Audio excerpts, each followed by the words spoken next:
Hi, my name is Day9, and I'm from the Day9 Daily, where we learn to be a better gamer. Ordinarily, I do the analysis of regular StarCraft 2 1v1 matches, but Heart of the Swarm is coming up soon. So I'm here at Blizzard Entertainment, and I present to you the following battle report where I get to cast the sexy Rob Simpson. Hope you enjoy.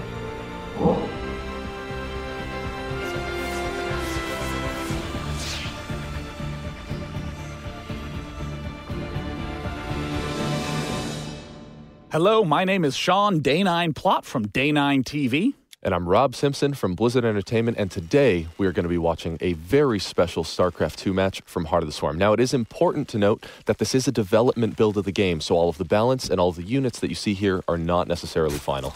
But we still get the chance to see those sick new units in action and how the strategies of old collide with the strategies of new. We have a Zerg versus Terran, and let's take a look at the map at the start. We have the natural expansion right outside the front with a pretty wide choke leading to a third base. And then right after that here on Howling Peaks, you're going to see that it actually moves into a relatively open center of the map as well. There's lots of really big wide open areas to take advantage of all those new units. The Zelnaga Tower here to check out the back door entrance to see if there's any sneak attacks. And this collapsible rock tower is an interesting formation. If you destroy it, it closes that path that has a little bit of rubble, the exact opposite of destructible rocks. Now, once those rocks do fall over, they will turn into destructible rocks, so it is possible to open that pathway once again, should you so choose. And we're seeing the back door entrance to the natural expansion leading all the way up to the Terran base. The basics of this map would be a big map with a lot of different attack paths and no real clear focus on the center. You can easily swing around to all the backsides. Right, that's right. On this map, you are going to have to be sure to have eyes on all sides of your army. Now, at this point, it's significant to note that the new units tend to be pretty late on. The Terran is largely factory-based. The Zerg has some late layer tech, but mainly new hive tech. So in other words, the opening stage of the game is going to look a lot like Wings of Liberty. That's right, and here we can see the Zerg player already laying down his expansion down at his natural. Nothing's going to be quite different. Obviously, we don't see him rushing gas or going for any sort of new crazy tech. Yeah, and likewise, down in the Terran base, we're seeing a pretty standard barracks followed by gas opening. It looks like the Zerg did throw down some extra drones before throwing down the pool. So this is a way to get a little bit more economy before you start building those units. Can consider to be somewhat of a risk unless you are baller enough to hold off all that early pressure with drones. And now back over here on the Terran side, we do see that he has just about finished up that tech lab. And his orbital command is also just about to wrap up as well. Now, he's opening with a Reaper. Yeah, you know, the Reaper Expand is a really common play. You get the Reaper out very early. It takes a lot of gas, but not really any minerals. So you'll start to see that Terran money skyrocket so he can expand soon enough. And now, this new feature for the Reaper is that they can research the combat drugs upgrade. This enables them to regenerate their health when they're out of combat, further increasing their harassment viability. And there it is, going down. So now the Reaper has the ability to pop in, do a little bit of damage. Those queens with their extra range can start to pick them off a little bit too easily unless you get that combat drugs upgrade in there. The Reaper has picked off the drone. A second gas geyser has gone down, and there is Reaper number 2 coming out. So it looks like an aggressive opening from the Terran. That's right. And so as we see the Terran player now start to move that Reaper across the map, you can see that the Zerg player is moving along very standard, as we've seen before, always going for double queens because you still want to keep up on all of that larva production. Yeah, there's no big drastic change where suddenly Zerg don't value larva and expanding. Zerg is always Zerg, but always has to worry about this exact kind of threat.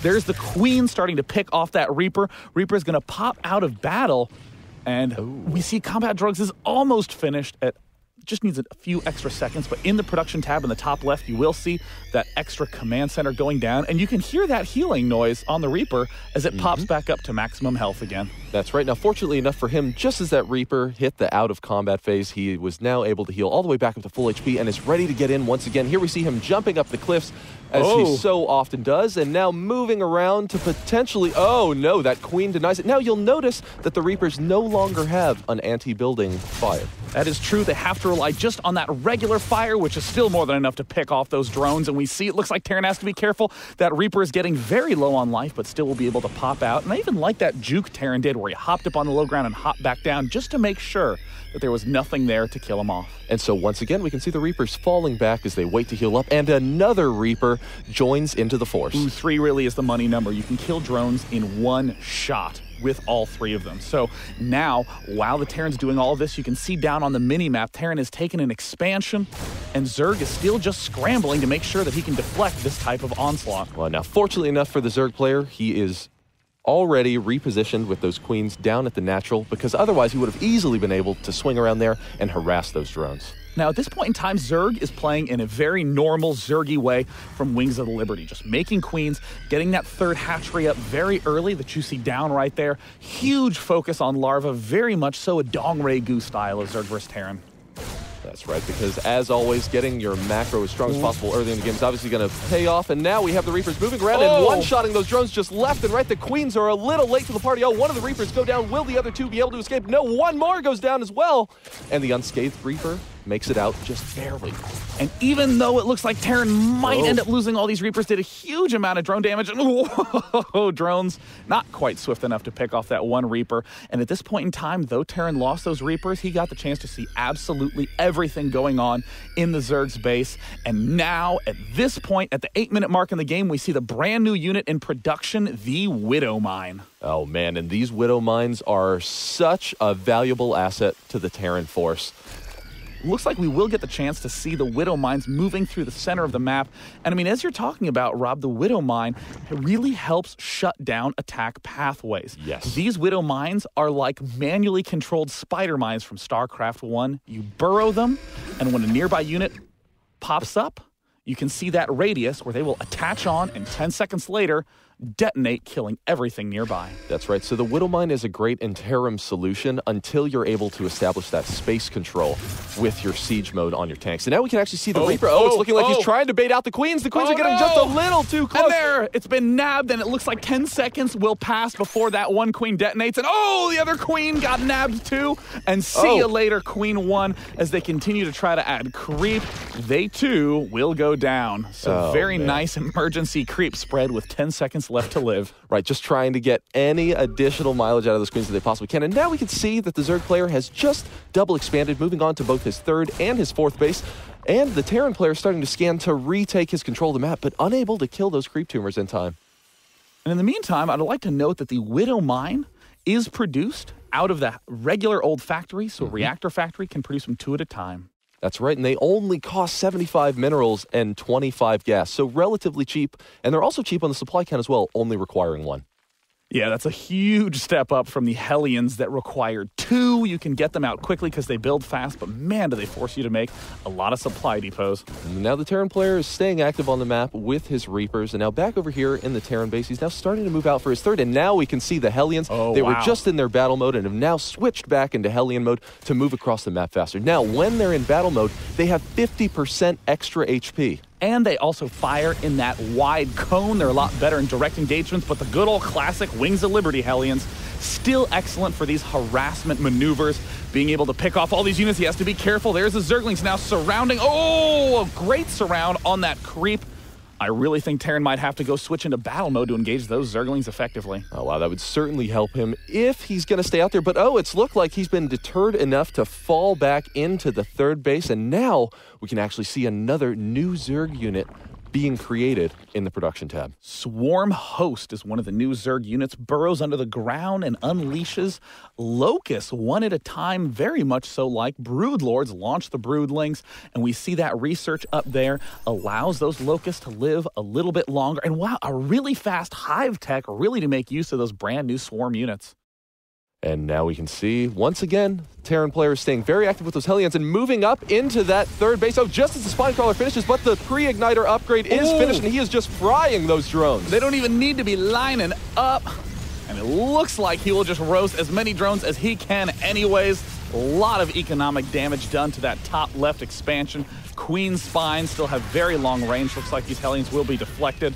Finally get picked off, but I mean, as you can see, the big theme of Terran is that with all those new factory units, the Widow Mine, the battle mode Hellion, and of course the Warhound that we have not gotten the chance to see, all that makes mech play very viable. And now we see, so 3 swarm hosts just popped out for the Zerg player. These are units that you're going to see move across the map and burrow and produce those locusts, just as you'd mentioned before. And the locusts are essentially free units. They don't cost anything. They don't cost any supply. They do live 15 seconds. They can get bumped up to 25 seconds with that special upgrade that we just saw finish up at the Infestation Pit. But they're excellent long-range siege weapons. And there's a swarm host popping out right now. And man, this Zerg is expanding very, very aggressively. That's right. Back down in Terran land, we can see that the Terran player is kind of ready with his siege line down here. Just as you've seen before, you always use those tanks to establish that space control. And now we have one of the Battle Hellions moving out. Oh, and those swarm hosts all burrow. And oh, no. That lone Hellion is just dismantled by the Locust. But we can see just how useful those Locusts are at potentially absorbing siege tank fire. And you can see that they are beasts. They absorb so much damage and deal so much damage. And there it looks like the Widow Mine's trying to step into position. Zergling's trying to pick them off, and the Locusts almost get all of them, but one Widow Mine does attach, and it looks like Zerg will have to rearrange burrow. And we see as that time elapses, Kablooey, it goes down. Oh, just barely able to pull it out of there. Now, he tried to get a couple extra locusts, but just wasn't able to get it out in time. Yeah, you can see that those Widow Mines are definitely high risk, high reward. If you get in there and pick off a unit, you feel great. But if you hop in and lose all of them, you just wasted a ton of money. Ooh, now we just got to see that cute new creep tumor animation. Makes him look all slimy as the creep grows out. Oh, man, and now we have all the Battle Hellions trying to get through there. And in come the Locusts, and getting in a few of those hits, but not really able to finish those off. That huge cone of damage from those Battle Hellions is just so massive when you're able to do that slow push into the Zerg army. Swarm hosts now falling back, and there is the brand new Zerg unit, the Viper. Right now, what they are doing is chewing on their own buildings to regenerate energy. It's a great way to sap the life from units that really won't be taking any from buildings that won't be taking any damage soon. So that way you can get energy to do some of those new abilities that we'll get the chance to see in just a moment. And there's a duct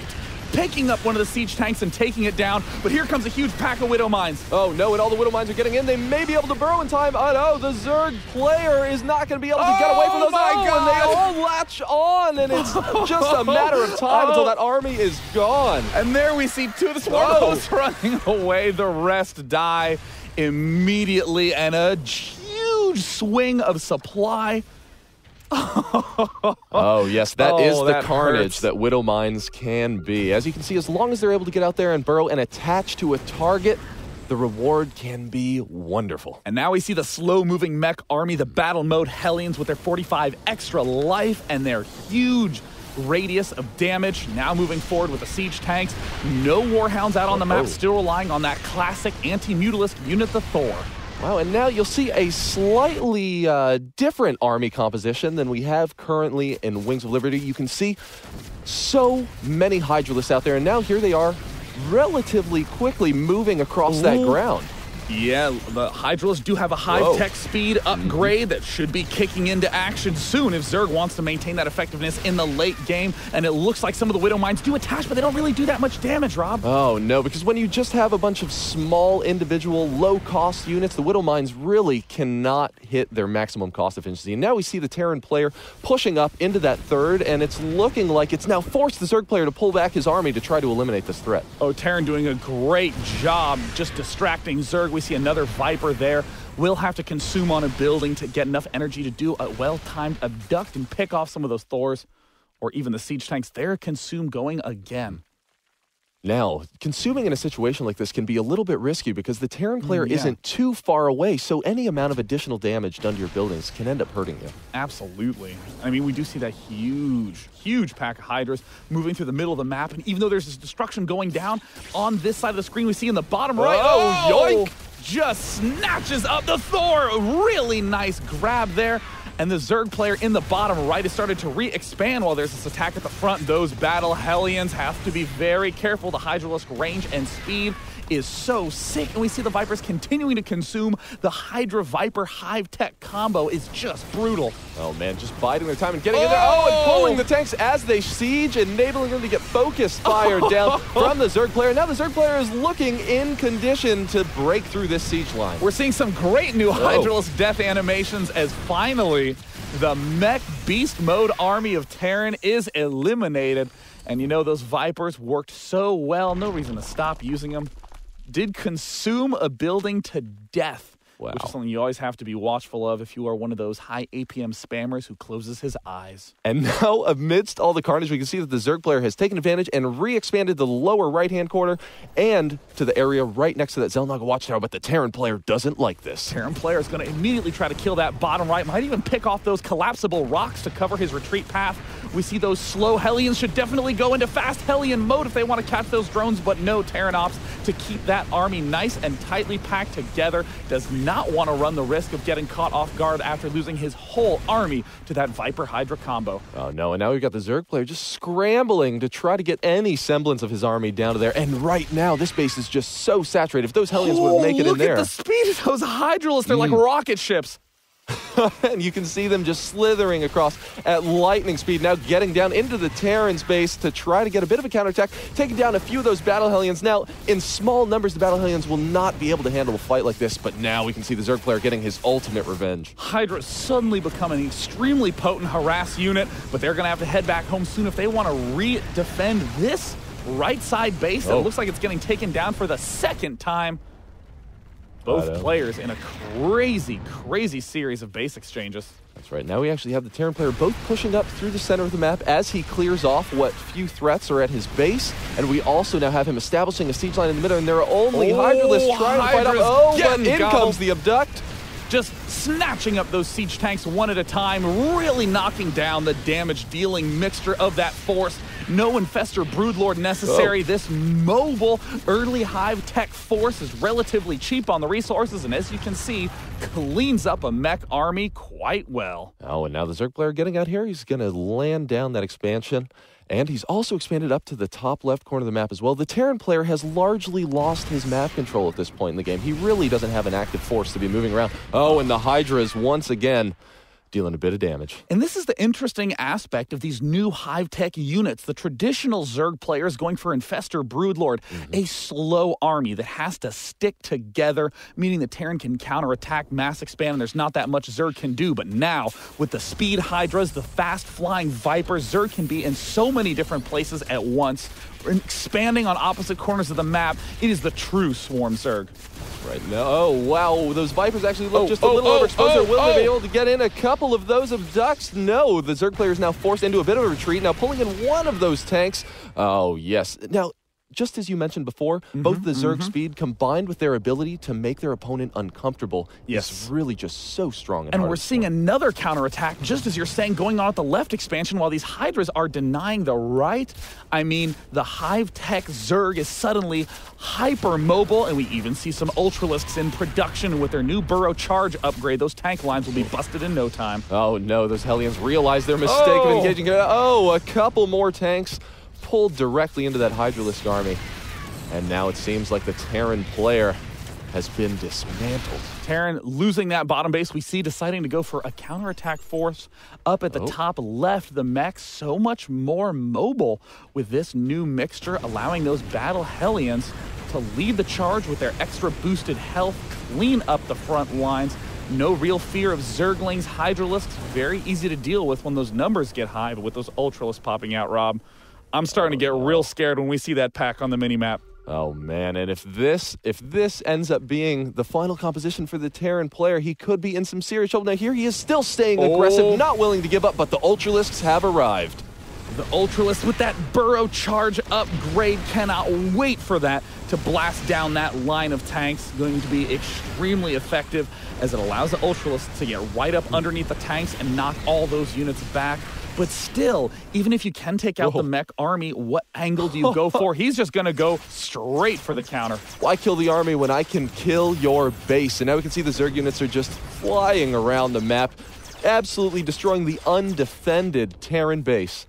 and the mech units look like they're doing the only thing they can, counterattacking along the top side. Not enough time to return back home. The tanks siege up. Hydralisks still in production. Zerg in usual Zerg style, expanding across the entire map. Terran running low on expansions. This attack is the last-ditch effort. Oh, and in come those Ultras now, bringing them back from across the map. Now that he has a couple additional Vipers in there and those speedy Hydras, he is closing in for the killing blow.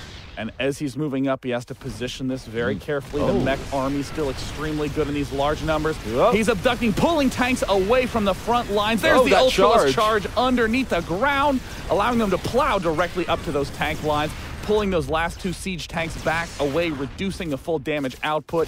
And the Ultra Hydra Viper army, mobile, speedy, can be in so many places at once. And here comes the Zerg player now, just regathering his forces once again, producing yet another wave of all of those Hydras. Oh, man, look at the damaged economy. And there's the Hydralisk, Ultralisk armor. Popping that up, charge. scaring Rob. And now it looks like ripping apart this front line of units. Hellions do manage to cook some, but there's the good game. Zerg takes victory today.